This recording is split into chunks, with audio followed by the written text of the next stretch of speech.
Hello साथीहरू, welcome back to my new video. त साथीहरू कस्तो हुनुहुन्छ? यहाँहरू आरामै हुनुहुन्छ होला। म पनि आरामै छु साथीहरू। म यहाँहरूलाई आज अलिकति यहाँको रम्बलको पछाडिको दृश्य देखाउन गइरहेको, फरक दृश्य देखाउन गइरहेको छु।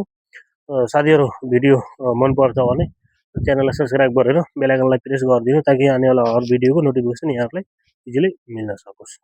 यस्तो चाहिँ यहाँको पछाडिको नजारा हामी यहाँहरूलाई क्लियर देखाउने कोसिस गरिरहेका छौँ। यस्तो छ कि यहाँ साथीहरू पुरा गर्मी छ कि, लास्टै गर्मी छ होइन। 50 देखि 60 डिग्री गर्मी छ।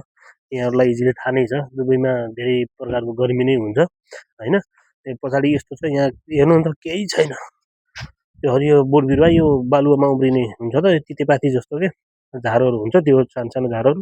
एउटा गाडी आइरहेछ अगाडिबाट होइन। यस्तो छ, केही छैन कि, सुनसान ठाउँमा छौँ होइन हामी। अनि काम भन्ने कुरा अब यस्तो साथीहरू चल बिहान अलिकति नास्ता नखाएर हिँडेको थिएँ म रुमदेखि। अब यस्तो भोक लागिरहेछ। अब यहाँ मरुभूमि ठाउँ छ होइन, कहाँ के खोजेर के खाने है। यहाँ दोकानहरू पनि टाढा टाढा नजर आउँछन् कि, नजिकै दोकान छैन। यहाँ नजिकै एउटा दोकान जस्तो छ, हामी हेर्नेछौँ। त्यो दोकानमा केही पाउँछ भने हामी नास्ता गरेर अनि अगाडि यात्रालाई निरन्तर दिनेछौँ। ल, यो सामने एउटा आलमारिया केम छ, यहाँनिर अलिकति नास्ता पसल जस्तो पनि देखिरहेको छु मैले। र त्यहाँ गएर हामी केही नास्ता गर्नेछौँ। यहाँ अलिक चिसो चिसो होइन, केही नास्ता गरेर हामी फ्यामिली नास्ता गरेर हिँड्यौँ साथी। गाडीमा निरन्तर